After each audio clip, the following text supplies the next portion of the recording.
Boa noite, Porto Alegre. Boa noite, Rio Grande do Sul. Começando mais uma edição do RS em Movimento. Aqui, ó, pela nossa Rede RS, o primeiro canal de jornalismo em TV aberta do Grupo Box Brasil. Antecipando as manchetes dos jornais que você vai ler, ó, amanhã, trazendo muitos conteúdos desta terça-feira, fria. Foi só começar o inverno que a temperatura, olha, caiu, né, drasticamente. A gente coloca uma mantinha que, além de ficar mais quente, fica mais elegante também.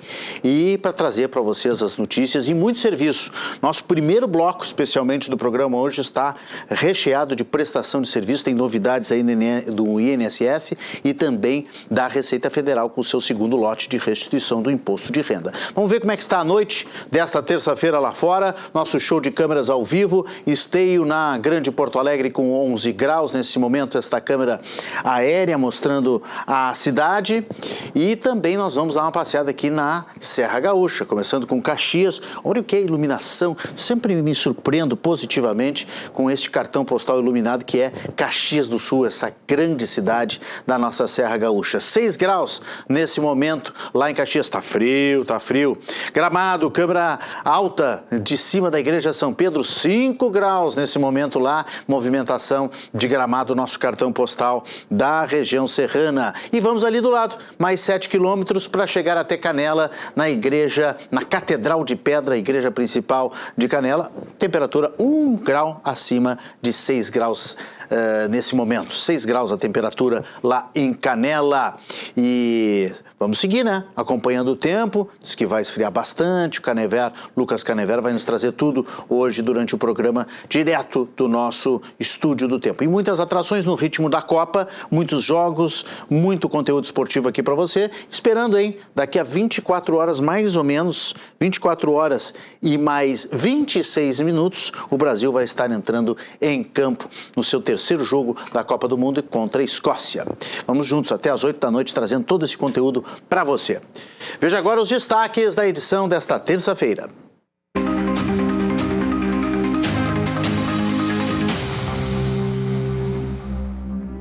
A busca pelo recomeço e a solidariedade que gera oportunidades.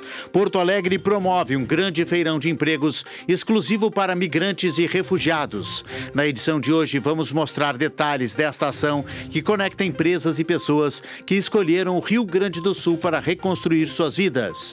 Geração de renda, dignidade e cidadania. A inovação na medicina e tecnologia gaúcha rompendo fronteiras. O Hospital Mãe de Deus participa de cirurgias robóticas que conectam 3 países ao mesmo tempo. Você vai ver os bastidores deste procedimento que projeta a nossa capital no mapa da alta complexidade médica no mundo. Você vai ver essa conexão em tempo real e como a cirurgia robótica garante mais precisão e segurança para os pacientes. No esporte, seleção brasileira está pronta para enfrentar nesta quarta-feira a Escócia na última rodada da fase de grupos. E veja quais são os possíveis caminhos da seleção no mata-mata. Do Estúdio do Tempo, gaúchos se preparam para o dia mais frio da semana nesta quarta. O estado poderá ter marcas negativas no termômetro. Veja agora no RS em Movimento. Referência em telecirurgia robótica no país, o Hospital Mãe de Deus aqui de Porto Alegre participou de procedimentos que reuniram simultaneamente especialistas, hospitais e centros de treinamento de 3 países da América Latina ao mesmo tempo. Para entender mais sobre essas cirurgias que envolvem robôs e como foram esses procedimentos, nossa equipe conversou com o Dr. Norberto Martins, coordenador do Comitê de Cirurgia Robótica do Hospital Mãe de Deus, no dia seguinte ao procedimento que aconteceu, esse procedimento histórico, e os detalhes você confere então agora na tela. Pedir comida pelo celular, fazer uma videochamada, usar o GPS para chegar ao destino. A tecnologia faz parte da nossa rotina e está cada vez mais presente em tarefas do dia a dia. Mas os avanços não ficam restritos às telas e aos aplicativos. Na medicina, eles também estão transformando a forma como cirurgias são realizadas. Equipamentos robóticos já auxiliam médicos em procedimentos de alta complexidade, com mais precisão e segurança para os pacientes. Em alguns casos, o cirurgião já não precisa estar ao lado da mesa cirúrgica para ajudar durante o procedimento. Hoje, a tecnologia já permite que médicos e especialistas participem de procedimentos e orientem cirurgias, mesmo estando a milhares de quilômetros de distância do bloco cirúrgico. Doutor, quando a gente fala em cirurgia robótica, tem muitas pessoas que nem imaginam como é que ela funciona, do que ela se trata. Eu queria que o senhor explicasse um pouquinho mais. Então, na verdade, a cirurgia robótica em si, ela tem uma conexão muito grande, porque a gente utiliza um equipamento extremamente tecnológico, né, que faz, às vezes, dos braços, das pinças de cirurgia, como se fosse na videolaparoscopia, só que tu imagina que, em vez da pinça fazer o movimento, a gente tem um braço robótico conectado, e essas pinças, elas têm articulação, então a gente consegue fazer o movimento dos punhos naturalmente, aplicar todos esses graus de liberdade do punho dentro do paciente, fazendo os movimentos extremamente precisos e com uma visão muito clara, muito nítida, com uma resolução muito grande. Né? Então, além disso, o robô, a tecnologia empregada no robô, ela consegue filtrar alguns dos movimentos e impedir que, eventualmente, o cirurgião, por um descuido ou por algum movimento mais brusco, ele possa transmitir isso totalmente ao paciente. Então, por exemplo, se tu tens um tremor na mão, isso não passa para o paciente. Então, isso é uma vantagem tecnológica, né, e que melhora o cuidado, melhora o desempenho da cirurgia de forma, assim, muito importante. Mas como é que ela funciona na prática? O paciente ele tem que autorizar que a cirurgia seja feita por um robô? Como é que funciona isso? Sim, é bem interessante esse ponto que tu trouxeste, porque a gente tem todo um cuidado de explicar para o paciente quais são as técnicas possíveis. Dentro das técnicas possíveis, a gente tem o que hoje é considerado de mais tecnológico, mais aprimorado, é a cirurgia robótica. Então, quando a gente vai aplicar o termo, né, de consentimento, a gente já inclui informações importantes sobre a tecnologia robótica. A gente procura conversar com o paciente e explicar minuciosamente durante, né, toda a preparação pré-operatória, sanando todas as dúvidas, explicando para o paciente todos os potenciais benefícios que ele tem com o robô, né? O tipo de cirurgia que é desenvolvida, e o paciente estando ciente, estando de acordo, então a gente opta pela via robótica, né? As mudanças também são sentidas pelos profissionais da saúde. Eu acho assim, ó, na verdade a gente até tem já um pouco de evidência científica mostrando isso, que a cirurgia robótica, ela acaba aumentando a longevidade do cirurgião. Porque quando o cirurgião faz cirurgia robótica, ele está numa posição diferente da videolaparoscopia. Na videolaparoscopia a gente está em pé, parado, fica por às vezes 1, 2, 3 horas ali, em pé, na mesma posição, com os braços mais levantados, sempre tendo que forçar. Então isso causa um desgaste físico e tem uma demanda física de preparo muito grande. Então acontece que quando a gente tem cirurgiões um pouco mais velhos, no sentido assim, mais experientes, ou que não tem uma capacidade física tão aprimorada, dificulta que esses cirurgiões permaneçam mais tempo fazendo cirurgia. E no robô, como a gente fica sentado, com a cabeça escorada, com os braços escorados, atuando basicamente nas manoplas, a ergonomia, né, o desgaste físico na cirurgia robótica, ele é muito inferior. Então já tem evidências mostrando que tu pode aumentar aí entre 5, 10 anos a vida útil do cirurgião. Então eu acho que é mais nesse sentido, né, que a gente consegue ampliar aí a vida útil do cirurgião que vai para a cirurgia robótica. E em quais situações a cirurgia robótica ela é realizada? Em qualquer tipo de operação? A cirurgia robótica, como ela não tem um acesso tão facilitado, não é tão amplo ainda, acaba que a gente consegue aplicar as cirurgias robóticas, na sua grande maioria, em cirurgias mais complexas, né? Então, nas cirurgias mais complexas, a gente consegue extrair um benefício gigantesco com a cirurgia robótica, entende? Quanto mais complexo, mais difícil é o procedimento, mais tu extrai o benefício do robô e tu entrega esse benefício para o paciente. Só que tem um detalhe, para que a gente consiga chegar no nível, né, em que tu consegue extrair tudo do robô, e isso requer um treinamento gigantesco por parte do cirurgião, isso requer um costume, né, digamos assim, uma utilização de cirurgia robótica mais costumeira por parte do cirurgião. Ele tem que ter acesso ao robô com mais facilidade para que ele possa estar fazendo cirurgias robóticas com uma frequência mais adequada. Isso vai proporcionar para ele uma usabilidade do robô, uma tranquilidade, uma segurança até muito maior. Então, como é que eu posso dizer? São duas situações que a gente tem que sopesar, né? A gente tem todas as cirurgias do aparelho digestivo, as cirurgias oncológicas, né? A gente consegue realizar com robô. Então, câncer de estômago, câncer do intestino, câncer do fígado, do pâncreas, né? Isso tudo a gente consegue. A parte da urologia tem uma aplicabilidade muito grande nas cirurgias de próstata, por exemplo, né? Tem um benefício gigantesco. A parte da cirurgia da saúde da mulher, a cirurgia ginecológica, o robô ajuda demais. A parte da endometriose, por exemplo, que é uma cirurgia, né, que traz um benefício muito grande para a mulher. Com o robô, a gente consegue fazer uma cirurgia muito delicada, né, onde toda a questão de recuperação, de sangramento, tudo isso tem um impacto muito positivo.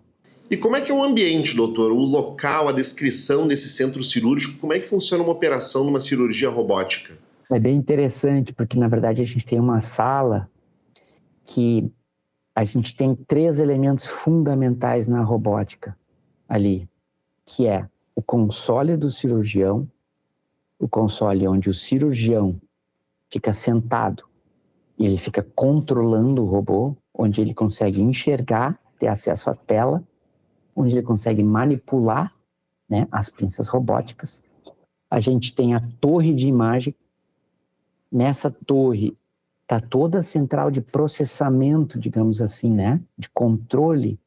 Tudo que o cirurgião faz na manopla passa por essa central, por essa torre de imagem, que é passada para o carrinho do paciente. Então, esse módulo, que é o carro do paciente, ele fica em contato, fica bem próximo do paciente. Deste carro saem os braços robóticos, que normalmente são 4 braços. A gente tem um braço para câmera e 3 braços que a gente usa para pinças robóticas.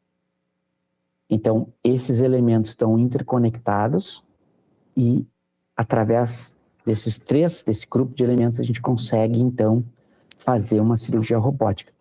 E já pensando nesse modelo de organização, como é que funciona essa cirurgia remota de 3 lugares diferentes? A gente tinha um console em São Paulo e esse console estava funcionando como o elo de ligação com outros 3 consoles. Então, nós estávamos 4 cirurgias, na verdade eram 3 cirurgias reais, um simulador, né, com modelo não vivo, e esses 4 estavam conectados ao mesmo tempo. E nós tínhamos então um colega, um cirurgião, que é o Dr. Parra, ele estava em São Paulo, e ele conseguia conectar com cada um desses locais, assumir o controle, fazer partes ou ajudar o cirurgião localmente a fazer. Então, tu imagina, ele estava em São Paulo, ele conectou com Porto Alegre, conversou um pouco, explicou, fez alguma parte, desconectou, conectou com o Panamá. E todos, ao mesmo tempo, nas telas que a gente tem, na torre de telecirurgia, que é uma torre específica para isso, que tem os monitores, todos estavam acompanhando ao mesmo tempo. Então, a gente conseguia modular isso, né? Se forma uma grande rede de colaboração, onde a gente consegue enxergar né, discutir, ensinar e, eventualmente, fazer a cirurgia em outros locais. Então, foi bem interessante. Foi uma experiência realmente muito válida, assim. Apesar do grande passo em busca da evolução tecnológica, ainda existem aprimoramentos. A gente tem um delay, porque a internet, né, tem delay. Mas só que, pela proximidade, eu estou falando isso porque a gente fez uma cirurgia da China para o Brasil, com mais de 19 mil quilômetros de linha reta e mais de 30 mil quilômetros de distância tecnológica. Então, o delay ali era um fator importante. Mas ontem, a gente tinha um delay muito pequeno. Né? O nosso delay com São Paulo ali era 20 milissegundos. Né? O nosso delay com Panamá era 150 milissegundos, 120 milissegundos. Então, isso traz uma segurança bem robusta para o procedimento, porque fica quase que imperceptível, né? Eu acho que a gente tem, na parte de conexão, o que pode avançar um pouco mais agora é esse ponto muito importante que tu falasse, que é o delay, né? No momento que a gente vai conseguindo diminuir esse delay, a gente consegue expandir essa indicação de cirurgia, essa indicação de teleproctoria, de telementoria, para uma série de países, né? Inclusive levar o tratamento de cirurgia robótica para países que não têm uma quantidade, digamos assim, necessária de cirurgiões ou de super especialistas em uma determinada cirurgia. Tu pode estar conectando esses cirurgiões locais com os especialistas e fazer a cirurgia em conjunto. Então, isso tem um, digamos assim, um apelo, tem uma usabilidade uma implicação assim, muito relevante, né? Coisa boa que o Hospital Mãe de Deus aqui de Porto Alegre está integrado nessa tecnologia, né, internacional, de poder conectar outros hospitais, outras instituições, outras cabeças, outros médicos e poder juntos fazer uma mesma cirurgia para ajudar as pessoas. Isso que é mais importante. Tomara que isso se popularize cada vez mais, chegue a outras instituições e chegue também a pessoas que estão precisando. Chegou a hora de irmos até o Estúdio do Tempo. Ontem, uma partida pela fase de grupos da Copa do Mundo, como a gente falou aqui, né, lá nos Estados Unidos, sofreu a primeira interrupção depois do acionamento, pela primeira vez na Copa do Mundo, do protocolo de segurança que é adotado pela FIFA, em razão das condições climáticas na região onde a partida acontecia lá com França e Iraque. A gente vai saber agora do Estúdio do Tempo mais detalhes com o Lucas Canever. Boa noite, Canever.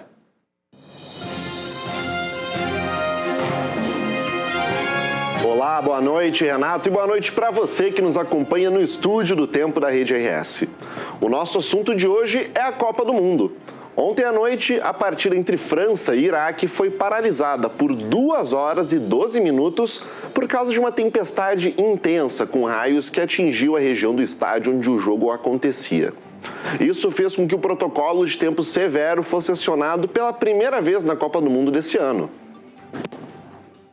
A partida no Lincoln Financial Field, na Filadélfia, estava sendo disputada sob forte chuva e, durante o intervalo, as condições pioraram, com a aproximação de uma tempestade acompanhada de muitos raios. Com a detecção de descargas elétricas nas proximidades do estádio, o protocolo de segurança teve que ser acionado. Os jogadores tiveram que permanecer em uma área protegida e os torcedores foram orientados a sair das arquibancadas e buscar abrigo nas áreas internas do estádio.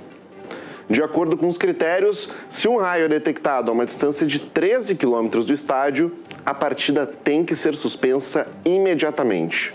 A partir da última descarga elétrica registrada, começa uma contagem de segurança de 15 minutos. Caso um novo raio ocorra dentro desse período, o relógio é reiniciado. É só depois desse intervalo que os atletas podem voltar ao gramado. A FIFA informou que a prioridade é garantir a segurança dos jogadores, das equipes que trabalham no local e também dos torcedores. Esse episódio reforça uma preocupação que já existia para a Copa do Mundo de 2026, porque uma parte da competição acontece justamente durante a temporada de tempestades em várias regiões. Esse protocolo foi criado depois de uma tragédia que aconteceu em 2012 durante uma prova da NASCAR nos Estados Unidos, quando um espectador foi atingido por um raio. A partir desse episódio, os Estados Unidos passaram a adotar esse tipo de medida de segurança, não só para eventos esportivos, mas também para treinos ao ar livre. E a FIFA adotou o protocolo no ano passado. Agora vamos voltar para o Rio Grande do Sul, porque um fenômeno chamou atenção durante o temporal que atingiu o estado nesta segunda-feira. A queda de um raio em Taquara, na região metropolitana, gerou uma imagem no mínimo curiosa. Um raio com as cores de arco-íris foi registrado pelo Observatório Heller e Jung, em Taquara. A imagem chama a atenção justamente pela quantidade de cores na descarga elétrica. Por causa da difração da luz, a descarga elétrica acabou gerando um efeito semelhante de um arco-íris.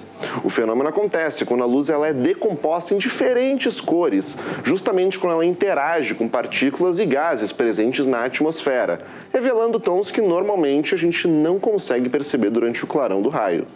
Mais um flagrante bem interessante registrado pelas câmeras do Observatório Heller e Jung em Taquara. E depois dessa chuva, o dia de hoje foi de tempo firme. Mas como é que vai ser amanhã? Logo mais eu volto para contar. Enquanto isso, você segue no estúdio da RS em Movimento com o Renato Martins.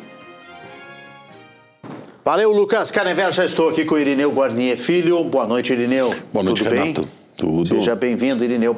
Apresenta sempre o Ponto de Conexão, 9 da noite, e hoje vai tratar de Previdência, é isso? Previdência, Renato. Vamos falar hoje sobre a reavaliação pelo STF de algumas regras da Previdência estabelecidas na reforma de 2019 e já começam a ser revisadas agora pelo STF. De novo, a judicialização. Isso deveria ser feito pelo Congresso, pelo Legislativo, né, que faz a lei, mas Está sempre mudando, né? De novo, está sendo feito... São aposentados, coitados. Eu não sou aposentado ainda, mas assim, coitados aposentados, né? Ou de quem está na fila para se aposentar. Tem aí 12 pontos que devem ser avaliados aí pelo STF, né? Um já foi, que é a questão aquela das profissões com risco, o pessoal que trabalha com produtos químicos, da insalubridade, enfim.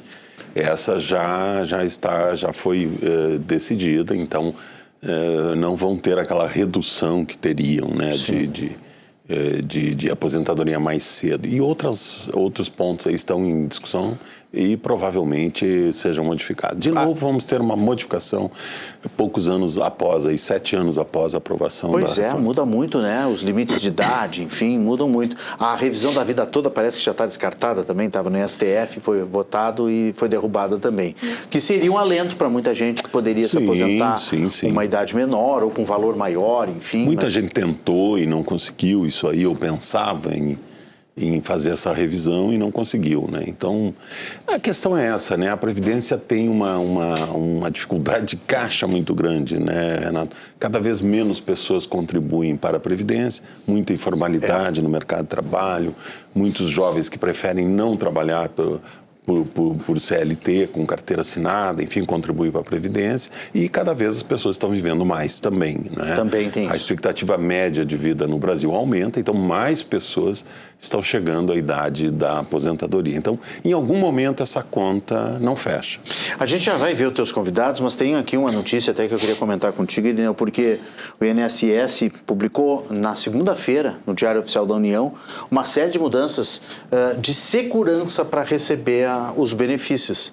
E eu estou pensando aqui até agora, e quero pensar alto contigo, se é positivo ou se é negativo, né? Por um lado pode ser positivo, mas por outro lado pode complicar mais a vida ainda de quem é um pouco mais idoso e tem que fazer toda aquela operação tecnológica. O INSS quer lançou uma nova portaria, né? Publicou uma nova portaria para ampliar a exigência de biometria para conceder a aposentadoria normal, né? Então todos os aposentados estão incluídos, auxílios e benefícios assistenciais, como o BPC, que é o benefício por prestação continuada, que é aquele idoso que nunca recolheu, os produtores rurais às vezes são os beneficiados pelo BPC. Nunca contribuiu, mas acaba tendo por uma renda muito baixa, né? Isso. Ou às vezes até tem uma deficiência, uma doença, alguma coisa assim. Exatamente. Aí acaba tendo direito. E esses benefícios, eles todos vão ter que fazer, então, a medida está exigindo o registro biométrico em bases oficiais do governo,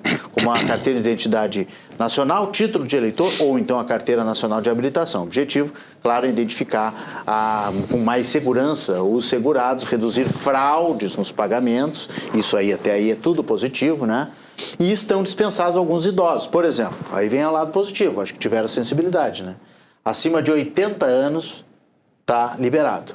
Porque senão tinha que ter biometria facial, biometria digital e tal, tinha que ir lá fazer esse cadastro, depois cada vez que receber Não sei se é cada vez que receber ou se é uma atualização, tem que fazer isso. Tem até um vídeo na internet de um senhor idoso que não é um vídeo cômico, é um vídeo sério de alerta, que é um senhor de idade, assim, tentando fazer uma biometria facial e o aparelho dizendo, não estamos reconhecendo, não, chegue mais perto, chegue mais longe, limpe a câmera e não sei o quê. E o sujeito não consegue simplesmente lidar com aquela tecnologia, né? Pessoas com impossibilidade de deslocamento, aí há uma condescendência. Brasileiros que moram no exterior e moradores de localidades de difícil acesso, né? Para quem já recebe benefício, não tem bloqueio automático, nem necessidade imediata de regularização. Aos poucos vai ser feito isso de forma gradual, a transição vai ser até 2028, mas vai chegar um dia que vai ter a biometria da nova carteira de identidade, vai passar a ser o padrão de receber esses benefícios. Eu tenho muito receio, Irineu, quando a tecnologia, às vezes, ela pode atrapalhar também algumas pessoas que não têm pode excluir, né, a capacidade, a habilidade de lidar com a tecnologia. Né? Às vezes... Exclusão, exatamente. Mesmo para pessoas não tão idosas, às vezes é difícil trabalhar com essa tecnologia, a pessoa perde a paciência, não consegue, ou não tem um bom equipamento para fazer isso.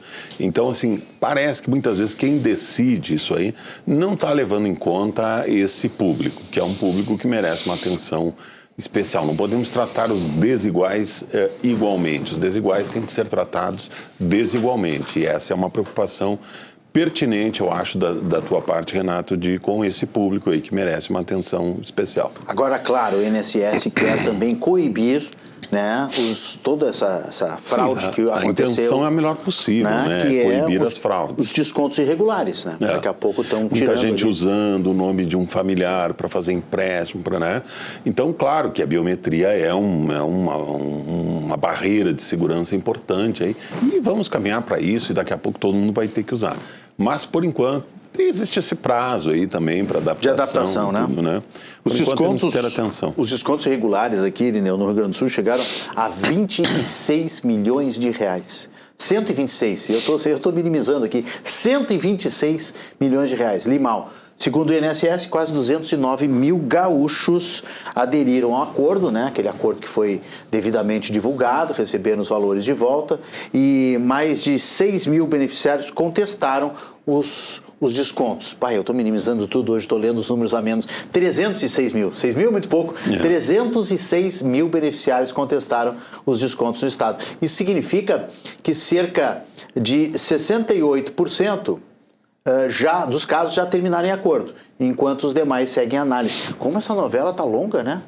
De restituição dos valores fraudados, né? É aquela história, né, Renato? Para retirar os valores da conta dos aposentados foi rápido e não teve burocracia, né? Agora, para devolver esses valores, aí a gente passa por tudo isso. Temos que acompanhar toda essa novela que a gente vem acompanhando. É sempre mais difícil para o Estado devolver recursos do que retirar recursos do contribuinte e do aposentado. Impressionante. Não tem prazo mais, infelizmente, para contestação. Encerrou no último sábado.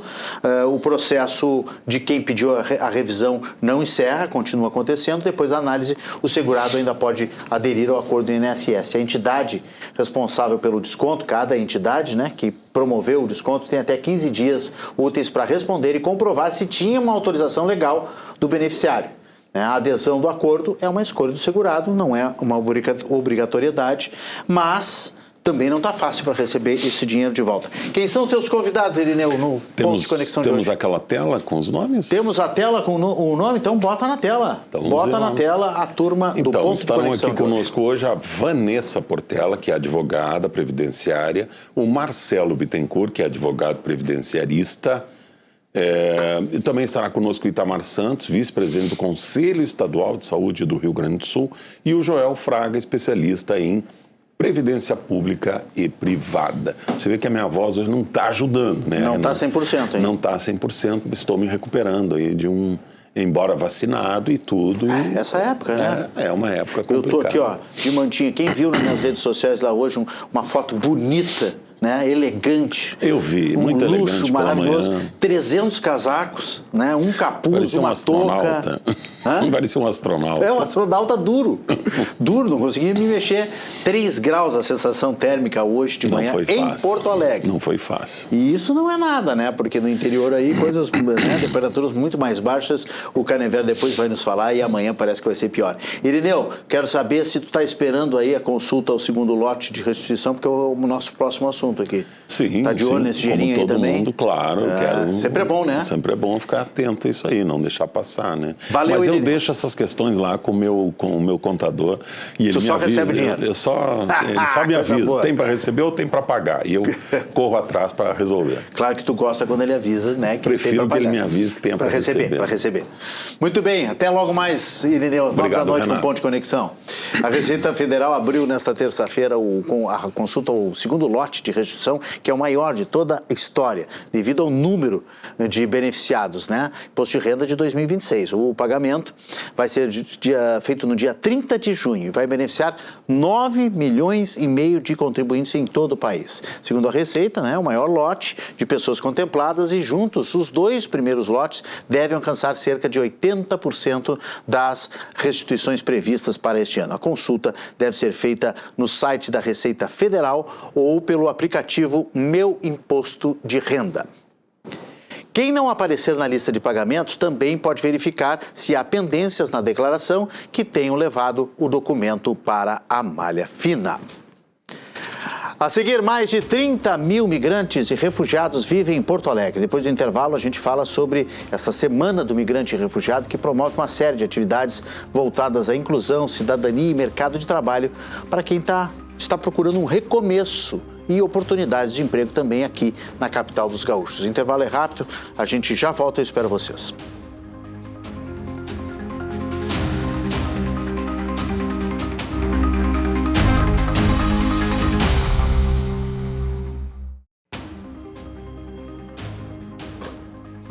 Estamos de volta com o RS em Movimento aqui pela Rede RS, o primeiro canal de jornalismo em TV aberta do Grupo Box Brasil.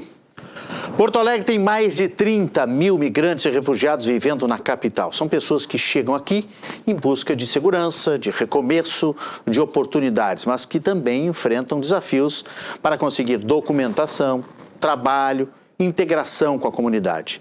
E dentro da semana que nós estamos vivendo agora, a Semana do Migrante e Refugiado, a Prefeitura de Porto Alegre está promovendo uma série de atividades voltadas à inclusão, à cidadania, ao mercado de trabalho. O destaque, por exemplo, é na próxima segunda-feira, o Cine Municipal realizando um feirão, aliás, quinta-feira, o Cine Municipal realizando um feirão de empregos específico para este público que vem de fora.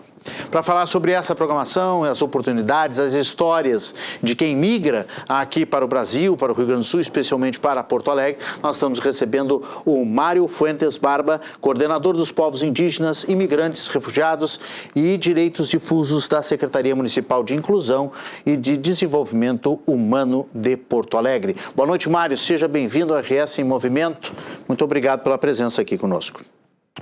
Boa noite, Renato. Agradeço o convite e a oportunidade ao canal Rede RS. O Mário é boliviano e está há 29 anos em Porto Alegre. 39 anos. 39? Sim. 39 anos, olha só que maravilha. Dá para contar um pouquinho da tua história? Por que tu vieste para cá? É semelhante à situação que teve e ainda tem na Venezuela. A Bolívia atravessava uma situação bem crítica, social, econômica, após os anos 80, uma série de golpes de Estado. E no período do presidente Hernán Siles Suazo, por motivos dessa crise generalizada, ele também se viu obrigado a renunciar na metade do mandato. Então houve uma onda de imigrantes, né, de bolivianos saindo para tudo que era lugar. Estados Unidos, países da Europa, México e Brasil, Argentina. Então, eu era funcionário público lá, trabalhava na prefeitura, pedia as contas e peguei... Porque o clima lá estava muito difícil, muito complicado. Não, era assim... Uma insegurança. Hiperinflação. Tu ia comprar um produto hoje e não podia comprar só um produto. Um exemplo, a padaria. Sim, comprar pão, sim. Mas não podia comprar pão somente. Tinha que comprar mais algum produto. E hoje era um preço e amanhã era outro. Sim, imagina. E então, o dinheiro desvalorizava muito rápido. Meu salário, sem mentira nenhuma, é um pacote assim que eu recebia. Só que era papel impresso, não tinha mais valor. E eu que já era um jovem independizado, eu me independizei com 17 anos, já não conseguia me sustentar. Puxa vida. Sim. E sendo servidor público, tendo uma certa estabilidade. Sim. Eu fui lotado Quando pedi as contas, eu trabalhava na direção de finanças. Tenho registro, tenho documentos que comprovam isso. Direção de Finanças da Alcaldia Municipal de Santa Cruz de la Sierra. Tá, eu fui oficial de imigração também na Bolívia. Trabalhei na aduana da Bolívia. A sua cidade é Santa Cruz? Bem jovem já trabalhava para o governo. A sua cidade é Santa Cruz de la Sierra? Eu sou de uma cidade do interior do estado, departamento del Beni, San Inácio de Morros. Inácio de Morros. Que foi uma redução jesuítica. E por que Porto Alegre, Mário? Como é que chegasse aqui? Boa pergunta. E por quê? A resposta será melhor, eu quero saber. Uma mulher gaúcha no horizonte. Ah, sempre, né? Tem um amor, sempre tem uma paixão nessas histórias. Coisa boa, isso é bom. Sim. Então casou com uma gaúcha. No caminho da migração. Ah, no caminho, olha só, que bacana, que legal. Sim. Essa tua história, ela se repete muito, né, Mário? Sim. É a história de milhares de imigrantes, refugiados que vêm para cá, que vêm para o Brasil, Sim. de países que estão em conflitos, né? Conflitos permanentes, como é o caso do Haiti, né? Às vezes é questão financeira, às vezes é questão política, às vezes é o medo da guerra. A guerra também afugenta essas pessoas, né? Sim, a migração tem vários motivos, né? Uma delas é que eu relato aqui brevemente a situação política e social da Bolívia, Sim. que é parecida com a Venezuela, que é parecida com outros países da região, do mundo, né? Migração laboral, migração por outros motivos, migração forçada, a migração que é o refugiado, que ele não tem outra opção a não ser sair do seu país. Tá? E mais recentemente a climática também, né? As tragédias climáticas. E as tragédias climáticas, como no Haiti, em 2010. Enfim, vivemos num mundo, né, que de muitos desafios, né? Como é que Porto Alegre recebe o refugiado, o migrante? Eu creio que, não só em Porto Alegre, mas no Rio Grande do Sul, no Brasil, o migrante, o refugiado tem essa possibilidade de chegar e reconstruir sua vida, né? Como, por exemplo, eu, né? Eu aqui reconstruí a minha vida, formei família. Claro, reconheço que temos muito por fazer ainda, mas é um trabalho desafiador, porque a migração nos impõe isso, né? Tu estás trabalhando, tu estás procurando melhorar a vida dos migrantes, como o cargo que ocupo me proporciona isso. Eu tenho esse dever institucional e constitucional como coordenador da política de imigração. Mas ela é desafiadora, porque a migração ela tem um fluxo que hoje tem essa nova realidade, né? O fluxo ele é permanente e ele é com várias características, né? Ou seja, é importante analisar a realidade desse fluxo atual da migração. Claro. Mas quando eu te pergunto como é que a gente recebe, né? Eu te pergunto a sociedade como um todo. Sim. A questão do preconceito, a questão do olhar egoísta, de ele vem aqui tirar o meu emprego, tirar vagas de emprego da gente. Tem isso? Tem.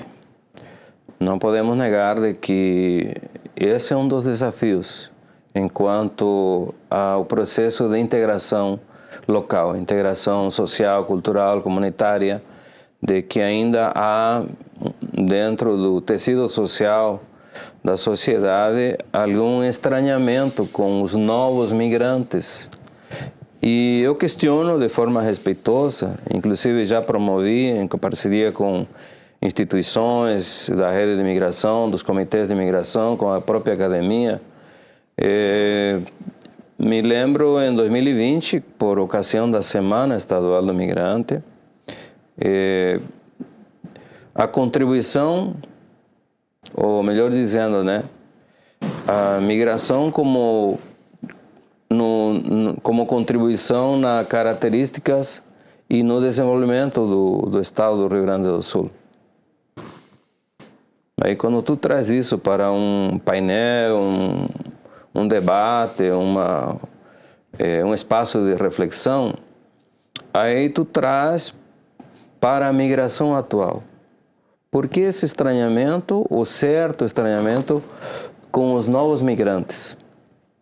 Ou seja, quer dizer que os migrantes que vieram antes, migrantes europeus, eram melhores, ou os novos migrantes são menos melhores, ou não podem contribuir também com o desenvolvimento do Rio Grande do Sul, da cidade de Porto Alegre? Sim, qual é a diferença que tem dos alemães e os italianos? Sim, porque tem um livro que traz dentro desse conteúdo e para reflexão também, e até o nome é chamativo, Novos Rostos da Imigração. Novos Rostos da Imigração. Do professor Jurandir Zamberlan, nosso mestre, ele aborda essa questão aí dos novos rostos da imigração, justamente trazendo essas questões do estranhamento, das resistências de parte da sociedade, resistências em parte institucionais também.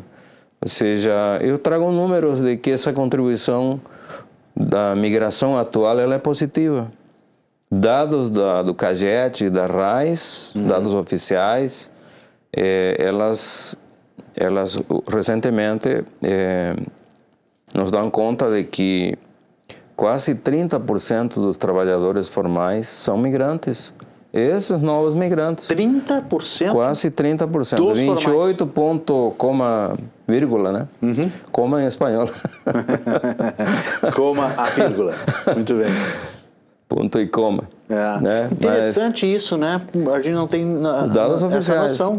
A maioria são venezuelanos, depois vem cubanos e por aí vai. Aliás, sobre isso aí, Mário, agora que tu me deste a deixa aqui, um novo estudo, né? Refúgio em Números, foi divulgado segunda-feira agora.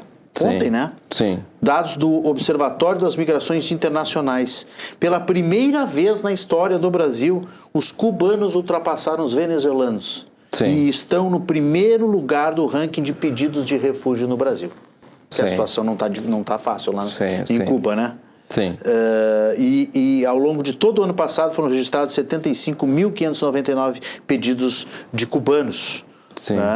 Aliás, no geral, sendo 41 mil de cubanos, 55% do total são de cubanos chegando no Brasil. Venezuelanos eram, até então, os líderes. Sim. Agora foram superados pelos cubanos. Sim. E de que outros países vêm aqui para o Rio Grande do Sul? Que tu possa nos dar de período, além de bolivianos. Os haitianos aqui, vamos falar bastante presentes, né? Rio Grande do Sul, Porto Alegre, Brasil. Tem uma portaria interministerial do governo federal que autorizou a vinda de migrantes, de cidadãos haitianos por reunião familiar. E isso está em processo, eles estão vindo, hein? Estão desembarcando no aeroporto Salgado Filho, em outros aeroportos aí do país, né? Então, são os cubanos destacando e não desmerecendo os outros migrantes, eles trazem um aporte, vamos dizer assim, significativo para dentro dessa migração laboral ou forçada, pela qualidade que eles têm, a formação. A maioria dos cubanos tem formação técnica e superior. A maioria tem 2 profissões. Né? Eu posso dizer isso com toda a propriedade porque eu trabalhei 1 ano e 3 meses na Secretaria do Trabalho, Secretaria Municipal do Trabalho. Ali eu atendia centenas de imigrantes de todas as nacionalidades. Primeiro eram venezuelanos, depois cubanos, haitianos e outras nacionalidades, migrantes regionais também.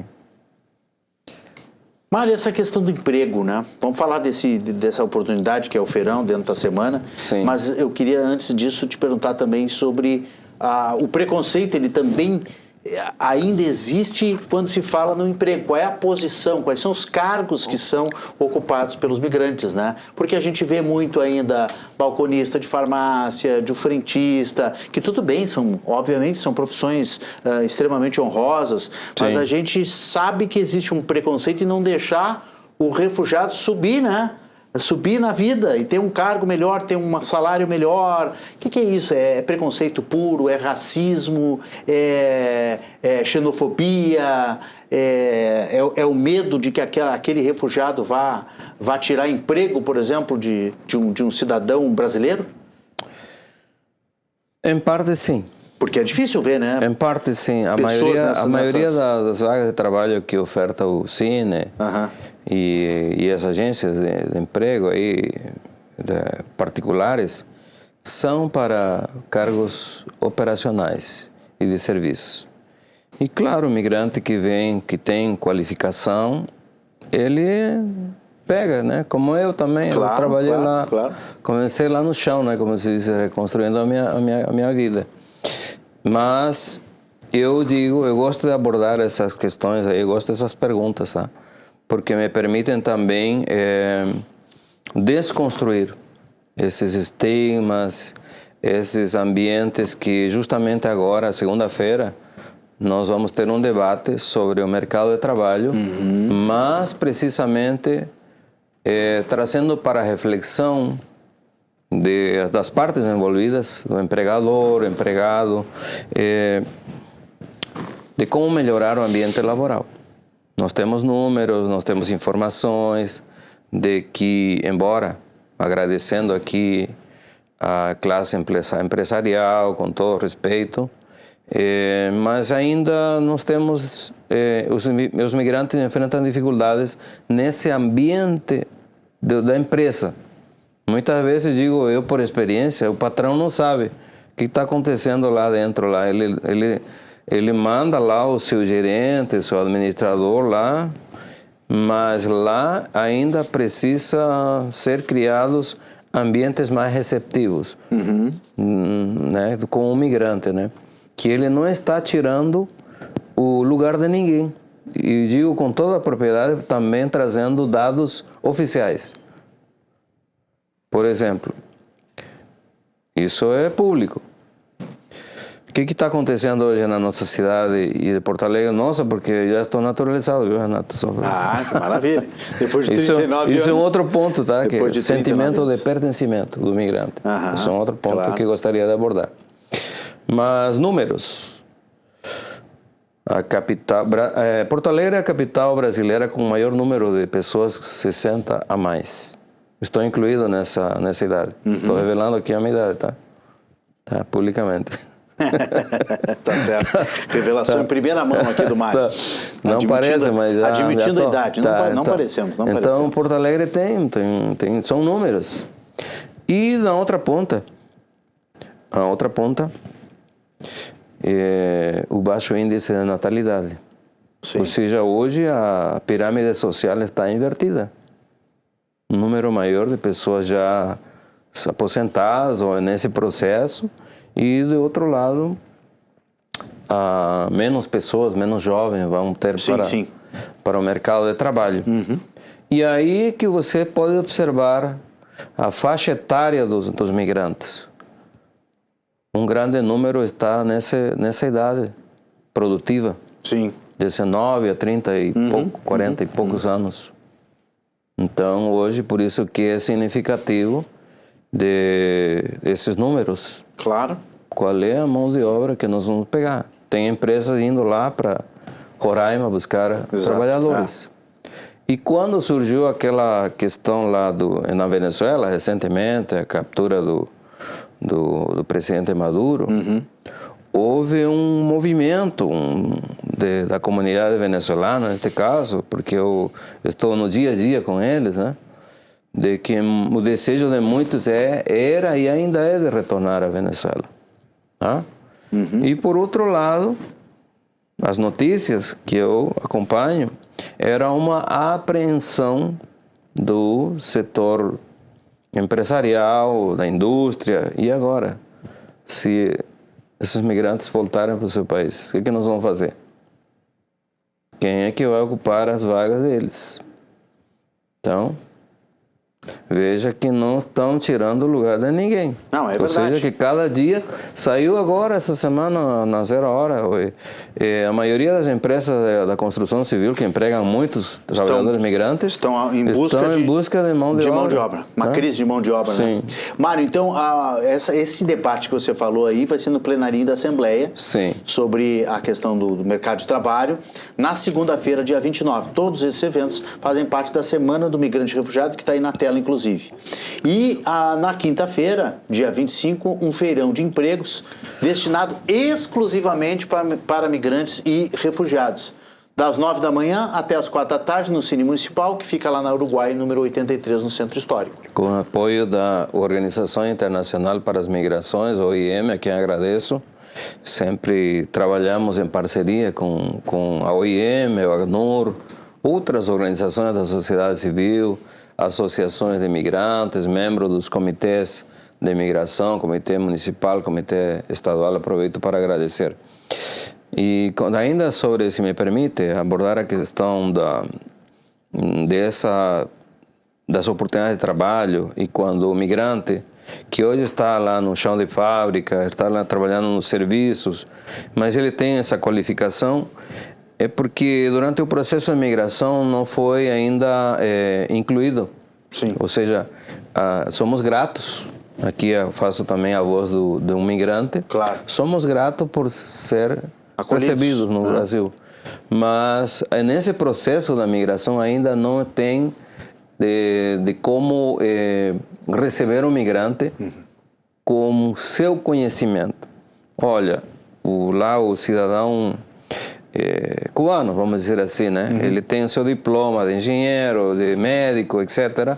E tem que passar, para ele poder ser reconhecido, ele tem que passar por um processo de revalidação do diploma. Sim. Que ainda o governo federal não dá conta, porque é uma atribuição do governo federal reconhecer, revalidar um diploma. Perfeito. Né? Então, até lá, ele já passou por várias situações, mas eu digo, pela experiência que eu tive, alguém te abriu a porta, bom, é uma oportunidade para você mostrar e demonstrar o seu valor, a sua capacidade. Aí lá o chamado de patrão, né, com todo respeito, aí o patrão vê lá o cidadão, o Mário, porque assim aconteceu comigo. Me deram uma oportunidade. Mário. É isso. Aproveitar as portas abertas também. Se abrir uma porta, não é aquilo que o migrante quer, mas é um começo. É um começo, é uma porta e uma oportunidade que mais para lá. Ou seja, é um trabalho também que nós... Seu talento, sua competência. Vislumbrar que através dessa oportunidade ele vai atingir... É um caminho, né? Muito bem. Semana do migrante e do refugiado. E nós recebemos aqui o Mário Fuentes Barba, que é coordenador dos povos indígenas, imigrantes, refugiados e direitos difusos, que faz parte da Secretaria Municipal de Inclusão e Desenvolvimento Humano de Porto Alegre. Mário, muito obrigado aqui pela visita. Sucesso nos eventos. E estamos sempre à disposição. Obrigado, Renato. Agradeço novamente a todos, ao público, agradecer aqui a todos os parceiros, membros dos comitês, da sociedade civil e das associações de imigrantes. Boa noite. Boa noite. Valeu. Vamos voltar ao Estúdio do Tempo para conferir como será quarta-feira e se, além do frio intenso, tem chance de chuva em alguma região do estado do Rio Grande do Sul. Lucas Canever. Depois do temporal que atingiu todo o Rio Grande do Sul, o dia de hoje foi marcado pelo tempo firme, com o sol aparecendo em todo o nosso estado, e isso deve permanecer pelos próximos dias. Inclusive, vai dar para sair de casa tranquilo para assistir o jogo da seleção brasileira, já que o sol deve aparecer entre nuvens em todas as regiões e sem chuva. O problema da quarta-feira vai ser o frio. Assim como hoje, o dia vai ser bem gelado em todo o nosso estado, mas não só gelado. Vai ser o dia mais frio da semana, com a possibilidade de vários municípios registrarem temperaturas negativas, principalmente lá na Serra Gaúcha. Ao longo da tarde, o sol predomina, mas mesmo assim as temperaturas não vão subir tanto assim. A tendência é que as máximas fiquem abaixo dos 15 graus em uma boa parte dos municípios. Vamos ao nosso giro pelo estado para conferir como o tempo fica amanhã em algumas cidades. No ponto mais alto da serra, lá em São José dos Ausentes, o dia começa com 2 graus abaixo de zero. E esquenta pouco com o passar das horas, com as máximas que não devem superar os 6 graus. Em Canela, também na Serra Gaúcha, a gente vai observar que todas as cidades da Serra vão apresentar marcas muito baixas. Lá em Canela, por exemplo, as máximas não chegam nem aos 10 graus e as mínimas ficam na casa do 1 grau. Em Vacaria, o dia começa também com marcas negativas, 1 grau abaixo de zero, e a presença do sol leva a temperatura até os 9 graus apenas. Em Erechim, no norte do estado, a temperatura vai dos 2 até os 10 graus nesta quarta-feira. E por lá, o sol predomina o dia inteiro. Vamos para Palmeira das Missões, onde as máximas devem chegar até os 11 graus e as mínimas ficam ao redor de apenas 2 graus. Vai ser um dia muito frio amanhã. Lá na fronteira oeste, vamos para São Borja, onde a temperatura vai dos 3 até os 14 graus amanhã. No centro do estado, São Cepé deve registrar mínimas de 2 graus, com máximas de até 13. Ao sul do estado, vamos lá para Rio Grande, onde as máximas não devem passar dos 14 graus e o dia inicia com 2 graus aproximadamente. Vai ser um dia bem gelado. Agora, se a gente for lá para o litoral norte, a gente vai perceber que a temperatura sobe um pouquinho em relação ao resto do estado, mas ainda assim vai ser um dia muito frio, mínimas de 5 graus em Capão da Canoa, com máximas de 14. E aqui em Porto Alegre, mais um dia de bastante frio. Se agasalhem para sair de casa amanhã, mínimas de 3 graus com máximas de 14, mas pelo menos não chove. E por hoje é isso, pessoal. Eu vou ficando por aqui. Uma boa noite. Boa noite, Canevera. Diante dessa onda de frio que atinge o Rio Grande do Sul, a Prefeitura de Porto Alegre abriu 100 vagas emergenciais a mais para acolher pessoas em situação de rua. A estrutura vai funcionar desta terça-feira, de hoje, portanto, já está funcionando até sexta-feira no ginásio Araribóia, no bairro Petrópolis, com atendimento a partir das 7 horas da noite. O espaço vai oferecer pernoite, alimentação e proteção contra as baixas temperaturas, que podem ficar próximas de 0 grau nos próximos dias.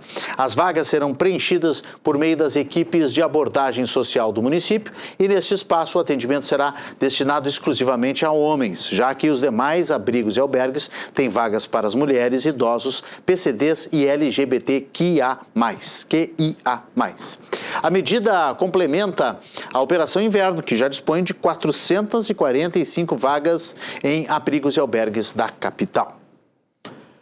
A reforma tributária sobre o consumo começou a ser implementada este ano e está redesenhando o ambiente empreendedor brasileiro. As mudanças e os impactos para as empresas foram discutidas no Menu Poa desta terça-feira, promovido pela Associação Comercial de Porto Alegre. Vamos conferir na tela.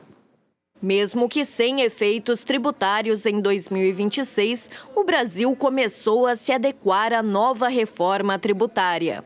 Empresas começaram a emitir notas fiscais que destacam valores correspondentes à Contribuição sobre Bens e Serviços, o CBS, e ao Imposto sobre Bens e Serviços, o IBS. A primeira mudança efetiva, no entanto, entra em vigor em 1º de janeiro de 2027, com a extinção dos impostos federais PIS e CONFINS, que serão substituídos pela CBS. O assunto repercutiu entre os palestrantes do evento Menu Poa, que alertaram os empresários sobre as mudanças que estão por vir. Então, vai ter um reequilíbrio dos preços em geral, porque por mais que a reforma tenha sido calibrada para ser neutra, se eu estou no PIS/COFINS cumulativo, eu estou hoje pagando uma alíquota mais baixa e vou passar para pagar provavelmente uma alíquota mais alta. A gente não tem alíquota publicada ainda, isso é um problema, mas a gente está estimando aí algo entre 10% e 11%. Mas é muito mais alto, só que eu tenho todos os benefícios da não cumulatividade, o que tende a compensar. Então, o que eu tenho que pensar? Olhar para os meus fornecedores, onde é que eu vou ter insumos, onde é que eu vou ter créditos, para começar a tentar fazer as contas se a migração de um regime para o outro vai funcionar.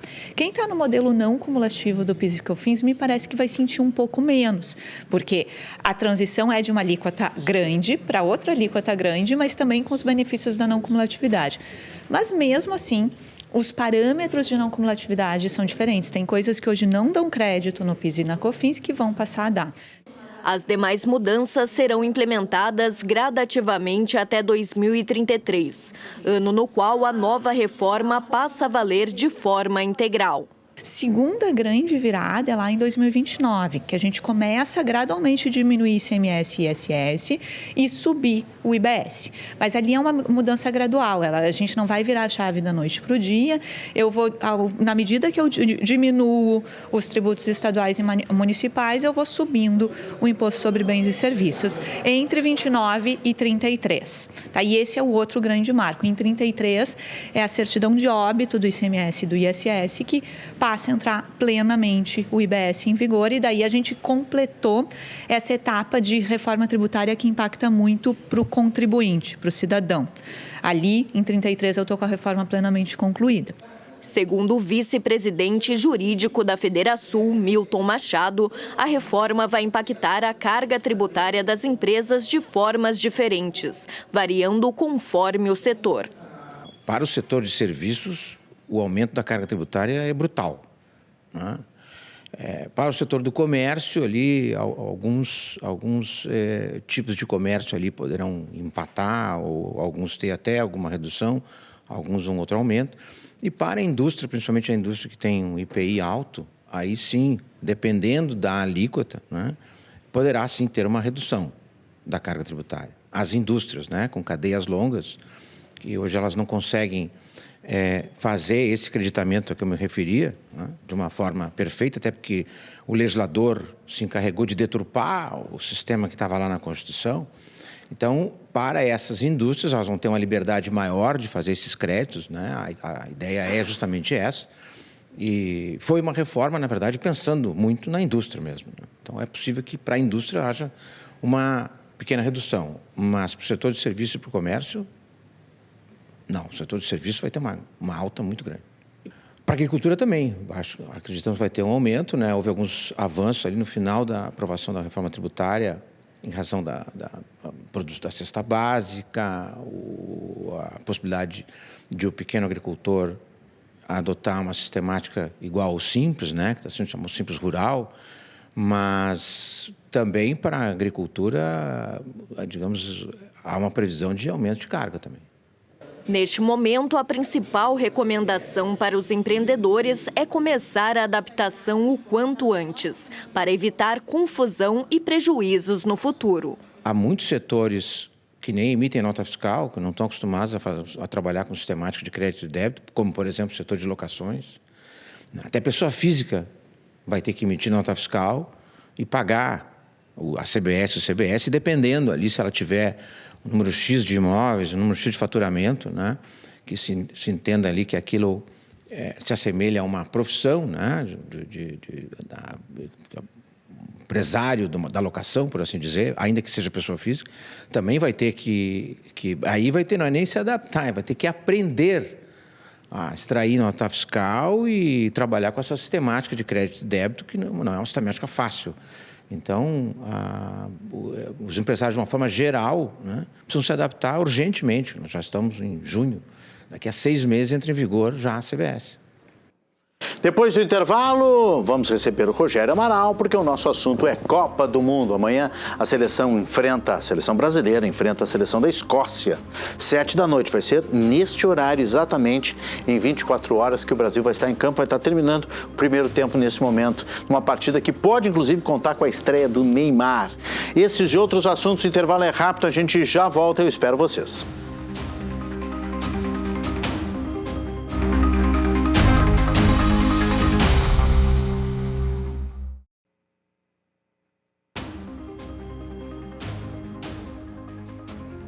Estamos de volta com o RS em Movimento e agora é Copa do Mundo, porque amanhã tem o Jogo do Brasil, o último Jogo do Brasil pela fase de grupos.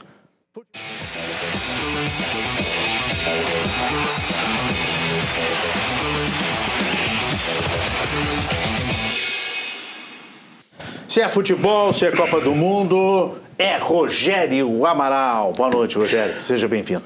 Boa noite, Renato Martins. Muito obrigado.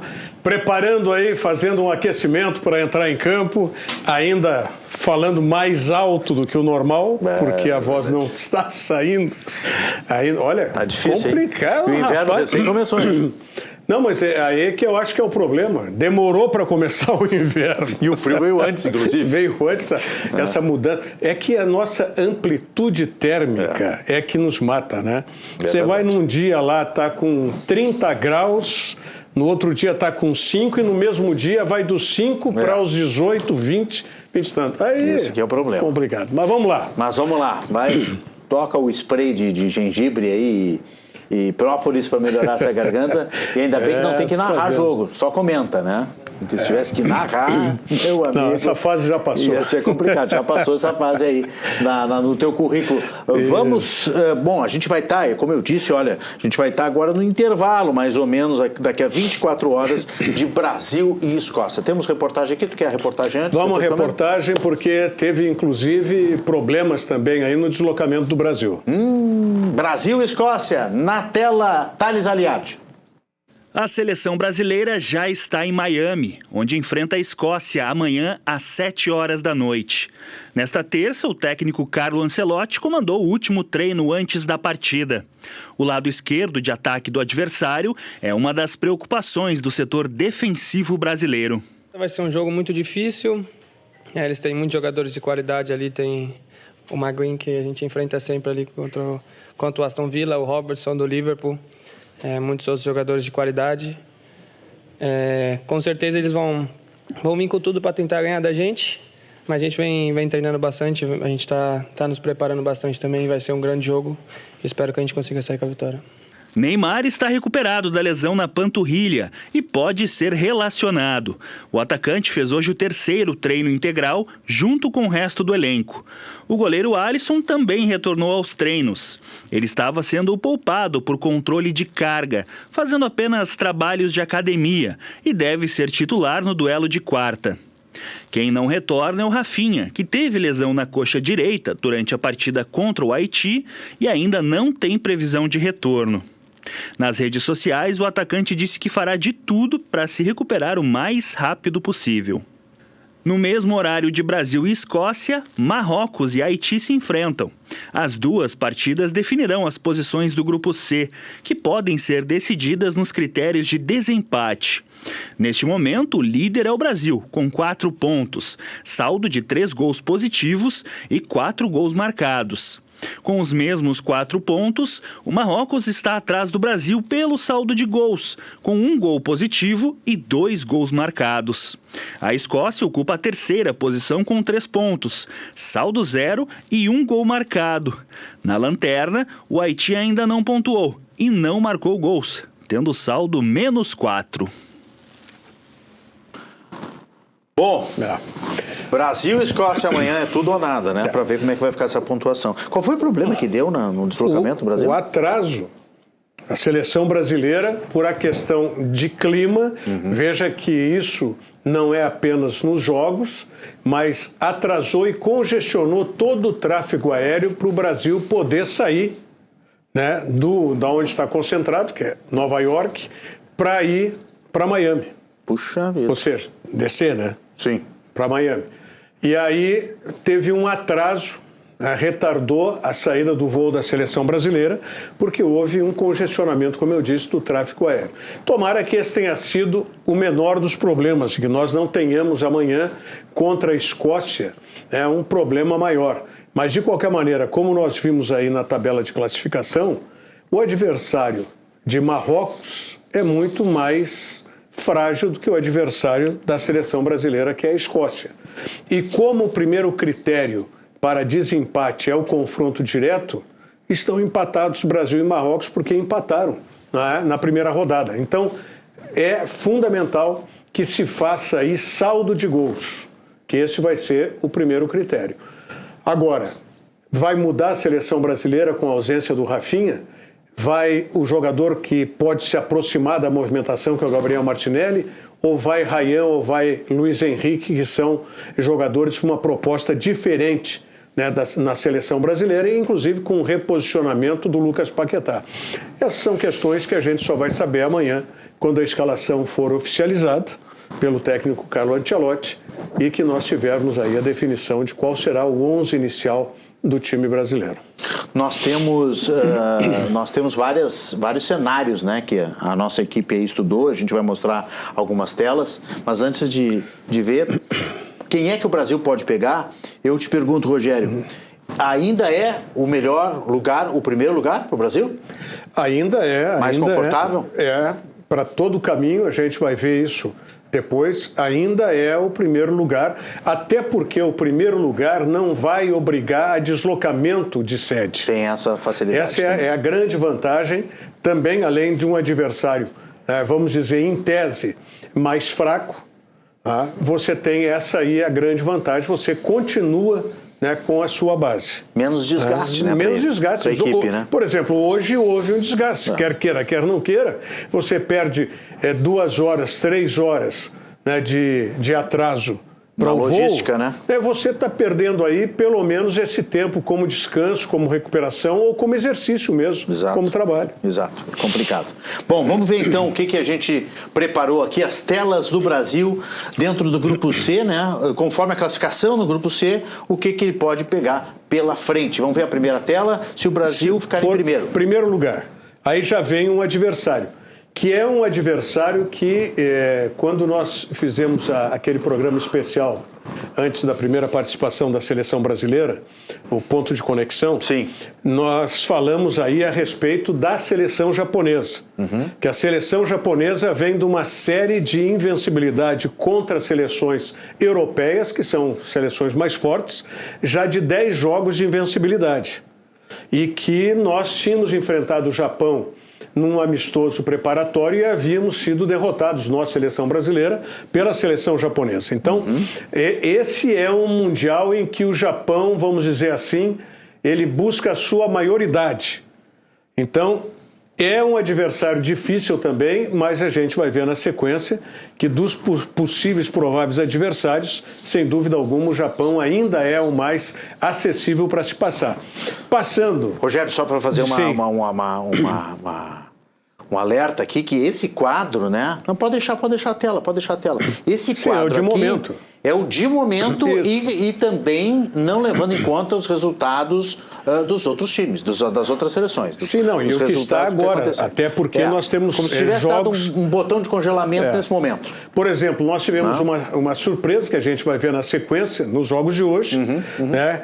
Que foi o resultado de Inglaterra e Gana. Exatamente. Que a gente vai ver na sequência. Mas então esse é o retrato do momento. Então se fosse hoje o Brasil pegaria o Japão. Hoje e nesse momento, né? Não considerando os jogos. Nesse momento. Aí iríamos vencendo o Japão, enfrentar, né? Como é que é a pronúncia correta? Côte d'Ivoire. Não, essa pronúncia eu não sei. Costa do Marfim. Eu sei ler o que está ali, ó. Costa do Marfim ou Noruega. Né? Que também... Costa do Marfim não seria um adversário tão forte, Noruega já um pouco mais, maior. Mas adversários que seriam vencíveis. Transponíveis. Vamos dizer assim, vencíveis. Aí depois teríamos aquelas 4 possibilidades de enfrentamento. Nas quartas de final. Que aí que poderiam ser, mas principalmente pegaríamos Inglaterra, se fôssemos pelo caminho da Noruega, e República Democrática do Congo. E se fôssemos pelo caminho de Costa do Marfim, México e Cabo Verde. Cabo Verde que tem sido justamente uma surpresa, uma grata surpresa positiva nessa Copa do Mundo, e o México que nós conhecemos, que é uma das sedes desse Mundial, né, junto com Estados Unidos e Canadá. Então, esse é o caminho. Não é um caminho fácil? Não é um caminho fácil. Nem um pouco. Mas a gente pode considerar agora, se o Brasil, por exemplo, ficar em segundo lugar. Vamos passar para a próxima tela, então. Segundo lugar. Quem é que projeção, nós já... Aí, segundo lugar. Segundo lugar. Meu Deus do céu. Já pegaríamos uma Holanda, que realmente é mais problemático. E aí teríamos, no caso de passar pela Holanda, teríamos aí adversários realmente mais acessíveis, vamos dizer assim, Suíça e Coreia do Sul. Agora, passando Suíça, aí passa quartas de final, Alemanha ou a própria Escócia. A própria Escócia poderia voltar. Que poderia voltar a ser adversário. E pelo caminho da Coreia do Sul, a poderosíssima França e a Suécia. Tá? Esse quadro aí, essa projeção de segundo lugar já é mais complicado. Mais complicado, porque veja, é uma Holanda na largada. Imagina. E depois, por um ou por outro caminho, Alemanha ou França. Então já complicaria bastante. E se fôssemos para um terceiro lugar... Vamos botar a tela de projeção. Um terceiro lugar, então aí a gente já pega de cara a Alemanha. Meu Deus. E vamos fazendo uma terror força... de 2014. Passando pela Alemanha, pegaríamos ou Suécia ou França, né? Provavelmente França. E aí depois, aí se inverteria a situação. Porque vamos pelo caminho da Suécia, tá? Que seria mais fácil. Coreia do Sul e Suíça, para se chegar a uma semifinal. Um pouco mais fácil. Mais fácil. Quer dizer, aí o primeiro e mais difícil adversário seria o de agora, o próximo, vamos dizer, a Alemanha, né? É complicado a gente falar em 16 avos de final ainda, a gente não está acostumado com isso. É uma coisa nova, né? Pelo aumento do número de seleções. Imagina, Rogério, se eu pego a Alemanha, França e Holanda. Aí não precisa nem jogar duro, né? Não precisa nem jogar a final, né? Porque já passou por praticamente todos, porque o que viria... Ganha a taça no final ali. O que viria do outro lado? Quem que nós teríamos ainda de possibilidade? Né? Inglaterra, Portugal... Portugal, que a gente vai ver que hoje parece que acordou na Copa do Mundo, efetivamente, a seleção portuguesa e o seu grande destaque, que é o Cristiano Ronaldo, mas são esses paradoxos aí. Se for terceiro lugar, já pega de cara uma Alemanha, passando pode pegar uma França e passando vai pegar uma Holanda. Quer dizer, aí seria realmente um caminho de consagração. Difícil, mas de consagração. Eu me lembro que a Brasil perdeu para a Holanda em 2010. Acho que foi quartas de final, se eu não me engano. Sim, nós perdemos para a Holanda também. Perdemos em 2014, na disputa do terceiro lugar. E Holanda a gente já vem. Então vencemos a Holanda também. Também vencemos. A decisão por pênaltis, que o Tafarel defendeu duas penalidades máximas, se não me falha a memória. Mas nós tivemos problemas com a Holanda já lá em 74. Bom, aí eu não era nascido. Aí não me lembro. Em 74 nós já tivemos, que foi a Copa da Alemanha, onde a Alemanha terminou vencendo a própria Holanda, mas foi quando a Holanda apresentou o famoso carrossel holandês. E aí, quer dizer, a Holanda vem sendo um adversário tradicional do Brasil. Muito bem, vamos conferir os resultados de hoje então, que o Rogério até lembrou que tem uma surpresa aí, né? O que aconteceu? Como é que foi hoje, Rogério? Bom, a Argentina venceu a Áustria, os resultados de ontem ainda, né? Esse de ontem, perdão. Falei hoje, mas é ontem. A Argentina, com 2 gols do Messi, venceu a Áustria. Messi, que se tivesse sido expulso na primeira rodada, naquela falta que fez contra o zagueiro da Argélia, não estaria. Mas tá aí, a realidade...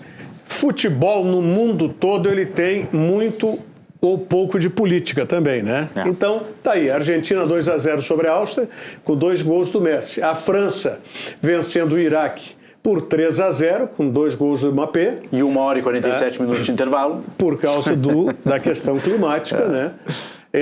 A Noruega, num jogo que foi de muita movimentação, e aí a gente já pode levantar também um questionamento sobre a questão de clima, Renato. Porque você pega os noruegueses que jogam, como o Haaland, por exemplo, joga na Europa, joga na Inglaterra, mas você pega grande parte que joga também na Noruega. E qual é o clima lá em cima? É frio. É frio, claro. Você vai jogar contra Senegal, quentíssimo, que é da África, clima quente. Quem é que tem maior resistência? Verdade, bem lembrado. Senegal. Tanto que Senegal cresceu, inclusive, nos momentos finais da partida, inclusive ameaçando um empate à Noruega. A Noruega se sustentou porque fez uma diferença anterior de 2 gols. Troca a tela aí pra gente ver rapidinho. De hoje, a virada... Esse foi na madrugada. Na madrugada. Né? A virada da Argélia em cima da Jordânia. A Jordânia ia fazendo a sua primeira vitória em Copa do Mundo, mas a Argélia virou a partida, o segundo gol já na fase final de jogo, 2-1. Portugal, como eu disse, acordou hoje para cima de Uzbequistão, né? Inclusive com gols de Cristiano Ronaldo. 2 do Cristiano Ronaldo. Depois vamos falar rapidamente sobre essa disputa aí dos 3 grandes nomes, né? E Gana segurou a Inglaterra. Foi a surpresa, a Inglaterra não conseguindo passar por Gana, ficando no 0-0, né? E nós temos hoje ainda Panamá e Croácia, tá? Que é pelo grupo, né, Panamá e Croácia grupo pelo grupo da Inglaterra e Gana. Inglaterra e Gana. A Inglaterra venceu a Croácia por 4-2 na primeira rodada. Isso. E aí agora, depois vai disputar a última rodada contra o Panamá. Tá? E ainda tem Colômbia e República Democrática do Congo. Tá? Esse é o que vai invadir a madrugada. Tá? Sobre esse jogo, antes da gente passar para a tela, só a disputa. Nós vimos ali... Não temos mais tempo para outra tela, Rogério. Não tem a outra tela, é dos jogos de amanhã, que nós vamos falar amanhã. Isso. Tá? Bom, mas só lembrando o seguinte... Portugal com Cristiano Ronaldo, Argentina com o Messi e a França com o Mbappé, tá? O que acontece? A disputa nesta Copa não está com o Cristiano Ronaldo, é Messi e Mbappé. Disputa por artilharia em Copas do Mundo, que o Mbappé vai ultrapassar talvez na próxima ou daqui a 2 Copas o Messi. E a disputa do Cristiano Ronaldo não é com esses dois por ser artilheiro da Copa. A disputa do Cristiano Ronaldo é para fazer os 1000 gols e ele está, me parece, a 25 gols desses 1000 gols, para se igualar àquele número de gols que o Pelé, né, fez os 1000 gols, depois ultrapassou. Perfeito. Mas esse é o objetivo do português Cristiano Ronaldo. Muito bem. Chegar aos 1000 gols. Tempo esgotado, Rogério Amaral. Sem acréscimos. Um grande abraço. Valeu. RS Movimento fica por aqui. 9 da noite tem o Ponto de Conexão com o Irineu Guarnier Filho. Sorte, saúde, sucesso. Uma boa notícia é bom. Notícias é aqui. Boas notícias sempre aqui, né? Uma boa noite, uma ótima noite e obrigado pela audiência. Amanhã, 6h30 da noite, na tela da Rede RS. Não, amanhã nós temos um especial, Amanhã nós temos um especial por causa do Jogo do Brasil, um especial Governadores aqui no RS em Movimento. Quinta-feira a gente está de volta com a edição normal do nosso programa. Até lá, tchau, tchau.